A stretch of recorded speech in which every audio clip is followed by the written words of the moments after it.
মায়ের পেটের শিশু পর্যন্ত নির্যাতিত হয়েছে। তারপরে মানুষ, বাচ্চারা রাস্তায় নেমেছে এই আপনার নিরাপদ সড়কের জন্য, সেই সময় মানুষ অত্যাচারিত হয়েছে।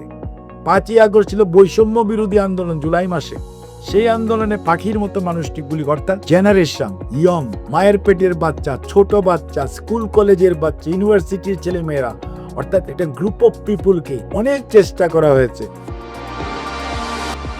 দর্শক, ভিন্ন মতে সহমত দেশে এবং প্রবাসে যে যেখান থেকে দেখছেন সবাইকে শ্রদ্ধা সহ আমন্ত্রণ। আমরা বিশ্বাস করি ভিন্নমত মানেই বিভাজন নয়, সহমত হওয়াটাই সবচেয়ে বড় দায়িত্ব। আসন থেকে রাষ্ট্র, দায়িত্বের সংলাপ আয়োজনে দিনাজপুর 6 আসনের আলোচনায় আজ আমাদের সাথে সম্মানিত অতিথি হিসাবে উপস্থিত আছেন জনাব AZM জাহিদ হোসেন, মাননীয় মন্ত্রী, সমাজ কল্যাণ এবং মহিলা ও শিশু বিষয়ক মন্ত্রণালয়। স্বাগতম আপনাকে। শুরুতেই জানতে চাইব, আপনি একজন সংসদ সদস্য থেকে সরাসরি মন্ত্রী এবং 2টি বড় মন্ত্রণালয়ের দায়িত্ব আপনি পালন করছেন। আপনার এই যাত্রাটার অনুভূতিটা বলবেন এবং সেই সাথে আপনার মন্ত্রণালয়ের কোনো চ্যালেঞ্জ আছে কিনা দায়িত্ব পালন করতে গেলে সেটাও একটু বলবেন। প্রথম বললে, আমি নিজে বুঝি না যে আমি এমপি বা মন্ত্রী, আমার মধ্যে এরকম কোনো ফিলিংস কাজ করে না। আমি এখনো মনে করি আমি জাহিদ হোসেন 12ই ফেব্রুয়ারির পূর্বে যেরকম ছিল, আমার আপনি তো ডাক্তার ছিলেন, আপনি একই মতো আছে, বরঞ্চ মানে আপনার, বাট এখন যেটা হয়েছে দায়িত্ব বেড়েছে।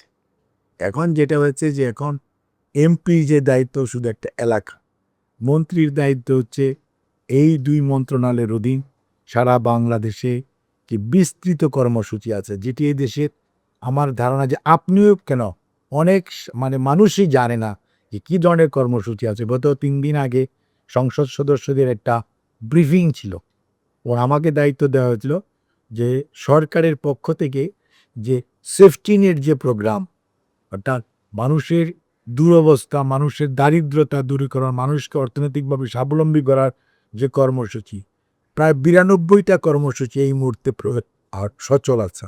ফ্যামিলি কার্ড এবং কৃষক কার্ড এবং আপনার ইমাম, মুয়াজ্জিন এবং পুরোহিত বা ধর্মীয় নেতাদেরকে সহযোগিতা সহ, এগুলো সম্পর্কে আমাদের অনেক নীতি নির্ধারক, অনেক সংসদ সদস্য এবং সত্যিকার অর্থে পুরো ধারণা ছিল না।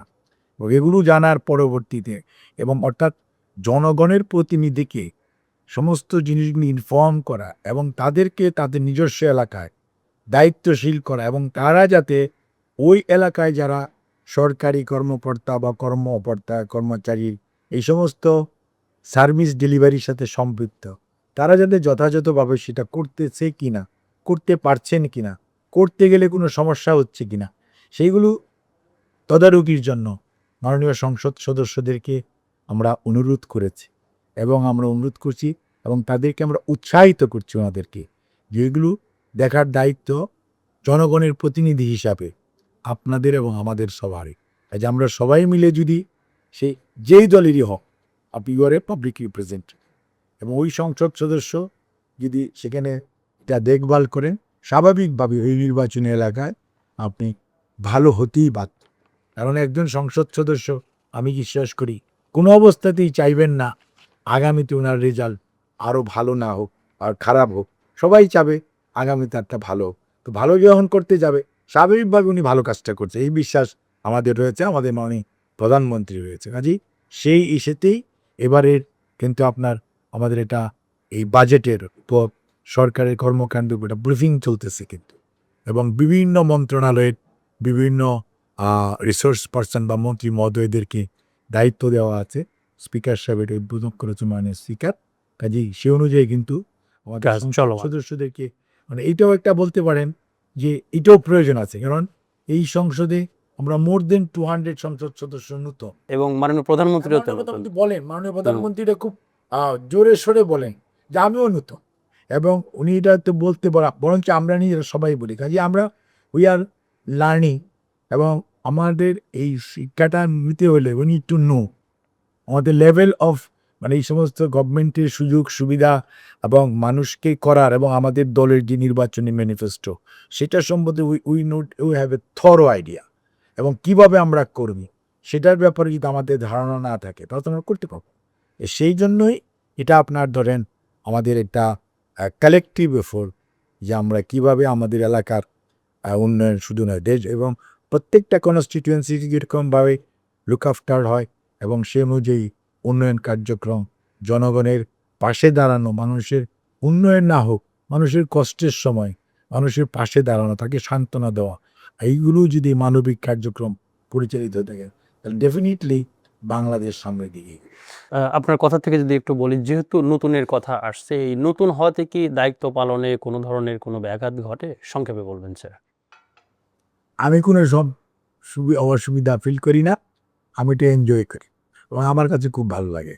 কারণ এটা আমার কাছে কোনো নতুন, আমি ডাক্তার হয়েছি 46 বছর, কাজে আমি এই এর চেয়ে বড় স্ট্রেসফুল সিচুয়েশনে গেছি। এটা আমি আমার কাছে এই পেশেন্টের চিকিৎসা, অপারেশন করা, ওইটার পরে যে স্ট্রেস, তার তুলনায় এটা 100 ভাগের মানে ধরেন 10% অফ দ্যাট স্ট্রেস এখানে কাজ করে এবং এটার মধ্যে একটা আনন্দ আছে। আনন্দটা কি? যখন আমরা মানুষের প্রয়োজনে মানুষের পাশে দাঁড়াতে পারি, মানুষের ভালো কিছু করতে পারি, তখন যে মানুষের যে হাসি মুখ, মানুষের যে সচ্ছল হওয়ার যে একটা অভিব্যক্তি, এইটা আমাদেরকে আনন্দ দেয়। আগে যেমন একটা রুগী ভালো হলে আমাদেরকে এই করতো, সম্মান প্রদর্শন করতো, খারাপ হলে আমাদের প্রতি রাগ করতো। এখানে কিন্তু আমি যখন কোনো একটা রাস্তা হয়, ওইখানে দেখা যায় অনেক মানুষ উপকৃত হয়। কোনো একটা সিস্টেম যখন অনেক মানুষকে উপকৃত করে, মানুষ যখন বলে 104 টাকায় কনস্টেবলের চাকরি হয়েছে, তখন সব মানুষ এটাকে বাহাবা দেয়। মানুষ বলে যে এটাই তো চাই। কাজেই এইটা কিন্তু আমাদেরকে দারুণ রকম আনন্দ দেয় এবং দিস ইজ দি স্যাটিসফ্যাকশন। এখন প্রতিদিন আপনি কতগুলো কমপ্লেইন পান? যে সমস্ত পেশেন্ট আপনাকে পাচ্ছে না আপনার চেম্বারে গিয়ে? আমাকে এটা ধরেন, এটা আমার জন্য একটা ডার্ক সাইড বলতে পারেন, যেটা আমাকে মনে মনে কষ্ট দেয়। প্রথম দিকে বেশি কষ্ট দিয়েছে, এখন আস্তে আস্তে মনে করতেছি যে বৃহত্তর ক্যানভাসে যখন কাজ করতেছি, তখন এই কাজটা আমি রুগীদেরকে তখন ডাক্তারের নাম লিখে দিই, আপনি ওখানে যান। কোনো কোনো সময় নিজেই এই আমার সাথে সাথে আমার যেটাই হোক, আমি এটা রেসপন্ড করি। মানে এত ব্যস্ততার মাঝেও এত এখনো আপনি ব্যস্ততার সেবা মধ্যে দিয়ে যাচ্ছেন। আমি যখন গাড়ির মধ্যে বসাচ্ছি গিয়ে আমি যখন একটুই পাই, সুযোগ পেলেই আমি আমার উত্তর দিয়ে দিই। সেটা আমার এলাকার লোকের কোনো কমপ্লেন হলে যথাযথ জায়গায় পাঠিয়ে দিই, অথবা পেশেন্টের কোনো অভিযোগ থাকলে আমি যেটুকু পারি সাহায্য করি, অথবা কারো কাছে রেফার করে দিই। আমার একটা সুবিধা আছে, আমি তো ধরে ডাক্তারদের সাথে দীর্ঘদিন যাবৎ সম্পৃক্ত।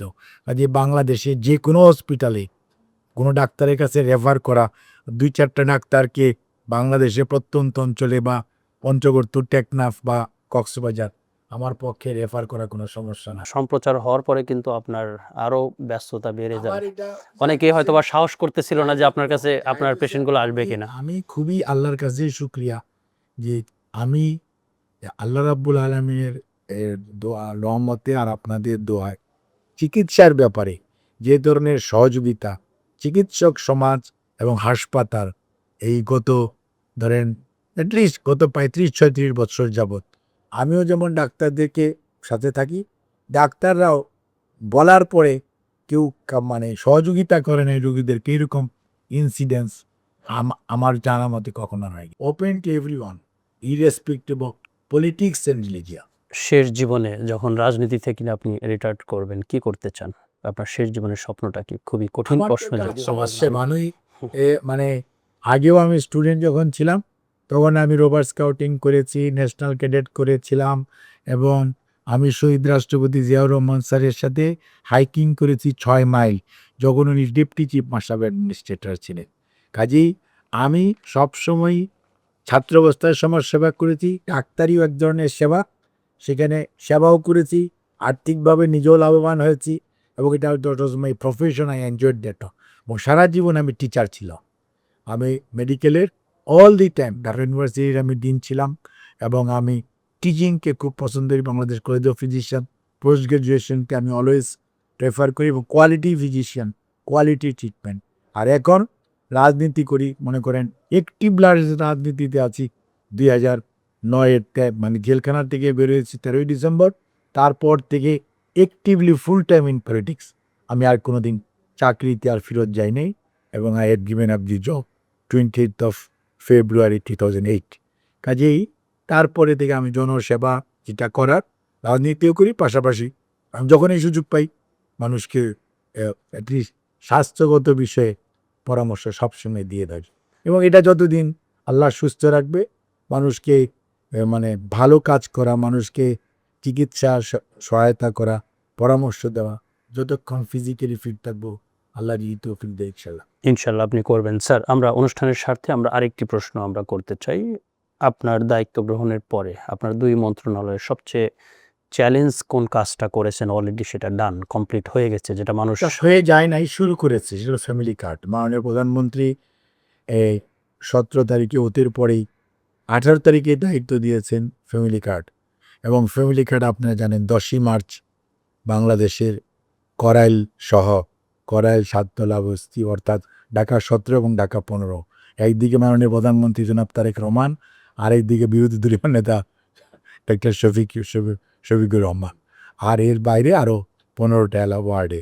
এবং ইট ওয়াজ এ ভেরি বিগ চ্যালেঞ্জ। আমাদের কোনো এক্সপিরিয়েন্স ছিল না। We have learn from our did and mistake. এটা কি বাংলাদেশের ইতিহাসে প্রথম ছিল? বাংলাদেশের প্রথম। এবং ইট ওয়াজ এ পাইলটিং প্রজেক্ট, ফার্স্ট পাইলটিং আমরা করেছি। এবং এটার মধ্যে আমাদের অর্থমন্ত্রী, মন্ত্রিপরিষদ কমিটির চেয়ারম্যান, উনি হলো এটার কমিটির চেয়ারম্যান, আমি সদস্য সচিব, আরও মাননীয় মন্ত্রী, প্রতিমন্ত্রী, উপদেষ্টারা এবং সরকারি উচ্চ পর্যায়ের কর্মকর্তারা আছেন। এবং তারপরে আমরা এটা করেছি। এবং এখন আমাদের সেকেন্ড ফেজ করেছি, থার্ড ফেজ করেছি। এখন ইনশাল্লাহ 1 জুলাই থেকে আমরা সারা বাংলাদেশে আমরা সকল পরিবারকে ফ্যামিলি কার্ডের আওতায় আনতে চাই, মাননীয় প্রধানমন্ত্রীর যে কমিটমেন্ট। এবং ফার্স্ট ইয়ারে আমাদের 41 লক্ষ, তার মধ্যে আমরা প্রায় 67,000কে দিয়ে অল ফ্যামিলিকে অলরেডি কভার করেছি। তার মধ্যে আর বাকি 40 লক্ষ, আপনার 33,000-এর মতো হবে, সেটা আমরা জুলাইতে। এখন এই ডাটা কালেকশনটা প্রপারলি করা, এবং ফ্যামিলি কার্ড আমরা সবসময় বলি ফ্যামিলি কার্ডের কাছে যেতে হয় না, ফ্যামিলি কার্ড ফ্যামিলির কাছে যায়, অর্থাৎ প্রতিটি পরিবার, প্রতিটি বাড়িতে যায়। এই তথ্য সংগ্রহকারীরা প্রত্যেকটা বাড়ি বাড়ি যেয়ে তথ্য সংগ্রহ করে, এবং সেই সংগ্রহকৃত তথ্যটা আপনার অনলাইনে ওনারা এন্ট্রি দেয়। এটাকে সুপারভাইজ করে উপজেলা ইউনিয়ন নেতৃত্বে কমিটি আছে, জেলা পর্যায়ে জেলা প্রশাসকদের ডিসিদের নেতৃত্বে কমিটি আছেন, এবং কেন্দ্রীয় পর্যায়ে আমাদের কেন্দ্রীয় কমিটি আছে, এবং সমাজ কল্যাণ অধিভুক্ত সমাজ কল্যাণের ডিজি এবং আমাদের মন্ত্রণালয় এডিশনাল সেক্রেটারি, জয়েন্ট সেক্রেটারি এবং সেক্রেটারি সবাই মিলিত হয়।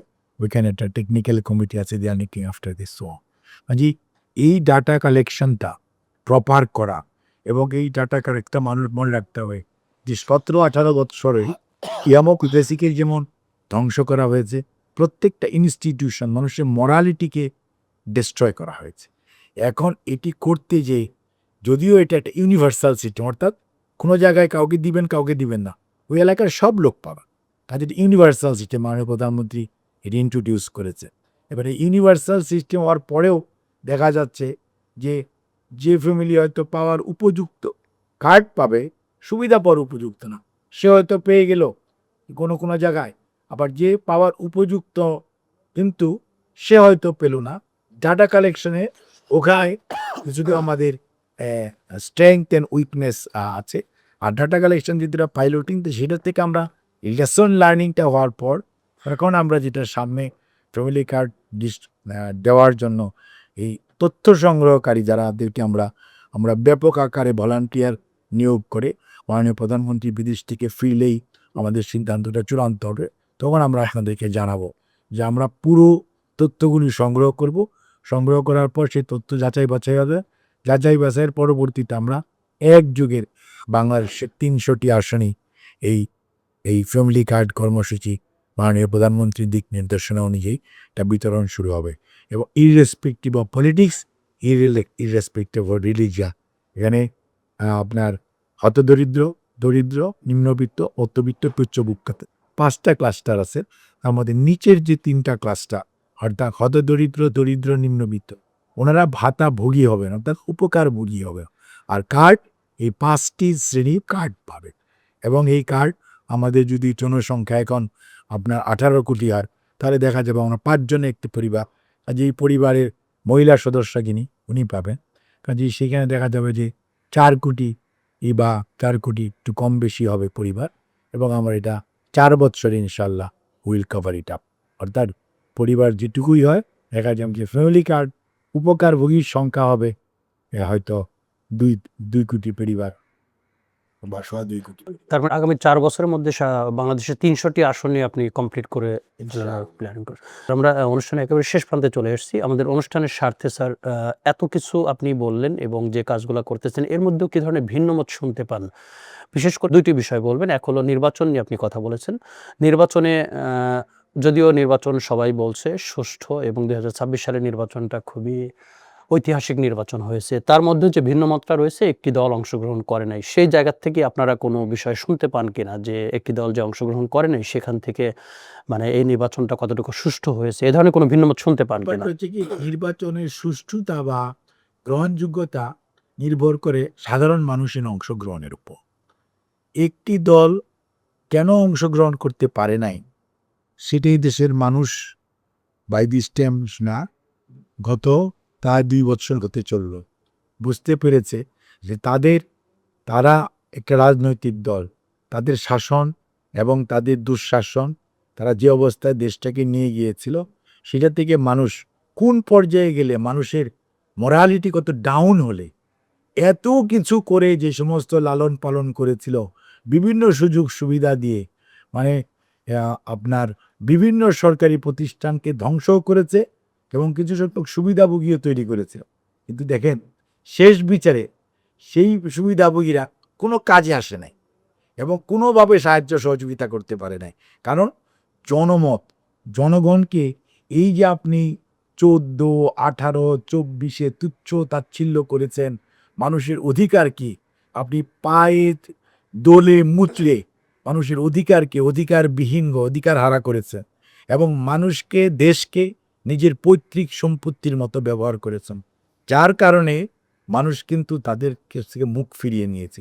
এবং মানুষের মধ্যে আপনি একটু চিন্তা করেন, আমার এলাকায় 72.63% ভোট কাস্ট হয়েছে এবং কোনো একটা হইচই নেই। আমরা তো কাউকে বলি নাই যে আপনারা ভোট দিতে আসেন, আমরা আরও বরঞ্চ গ্রামে গ্রামে মানুষকে উৎসাহিত করেছি আপনারা ভোট দিতে আসেন। তো মানুষের যদি কোনো ধরনের ওই দলের প্রতি আগ্রহ থাকতো তাইলে অনেক মানুষ ভোট দিতে যেত না। কিন্তু আমার দেখা আমার এলাকার কথা আমি বলি যে ওখানে বহু ওনাদের স্থানীয় নেতৃবৃন্দ যারা ওনারা আছেন এবং ওনারা তাদের দায়িত্ব যারা যেভাবে দিন যাপন করছে, যারা 2-4 জন দুষ্টামি করেছে তারা নিজেরা বুঝে, তারা নিজের এর উপর আত্মবিশ্বাস না থাকার কারণে হয়তো অনেক 2-4 জন নাই, but most of the peoples are there এবং তারা কিন্তু ভোটে দে পার্টিসিপেটেড এবং জনগণের অংশগ্রহণ এবং পরবর্তীতে দেশি বিদেশি এবং আপনারা সহ সর্বত্রই এটি নির্বাচনের আগে অনেকে বলেছে ওনাদের দলের পক্ষ থেকে অনেক ভিডিও অডিও ছাড়া হয়েছে সোশ্যাল মিডিয়াতে, ভোট দিতে যায় না, ভোট হবে না, এটা করবে না, বিভিন্ন কথা নেগেটিভ প্রচারণা। কিন্তু দিন শেষে প্রমাণিত হয়েছে আলহামদুলিল্লাহ মানুষের অংশগ্রহণে সমস্ত বাধা বিপত্তি দেওয়ার জন্য উস্কানিকে তুচ্ছ তাচ্ছিল্য করে মানুষ অংশগ্রহণ করেছে। এটাই হচ্ছে বড়ই যে জনগণের অংশগ্রহণের মাধ্যমে ওই নির্বাচনের স্বচ্ছতা প্রমাণিত হয়েছে, যেইটা দেশি বিদেশি লোকরা দিনার এসছেন ওনারা ওনাদের বক্তব্য দিয়ে গেছেন। আর এটাও ঠিক যে আপনি নির্বাচনে কি অংশগ্রহণ করবে বা করবে না এইরকম অবস্থায় সমস্ত উন্নত বা উন্নয়নশীল দেশে এইবারই পেতেই তা না, স্বাধীনতা যুদ্ধের পরে এরকম আরও পরিবেশ ছিল এবং আরও কিছু কিছু নির্বাচন হয়েছে যেখানে অনেকেই অংশগ্রহণ করে নাই। কিন্তু তারপরে এইবারের নির্বাচনে আপনি দেখেন 14 সনে আমরা অংশগ্রহণ করি নাই, তা নির্বাচন হয়েছিল। ভোট কেন্দ্রে কারা ছিল? মানুষের পাশাপাশি চতুষ্পদ জন্তুরাও ছিল, আপনারাই চাপিয়েছেন।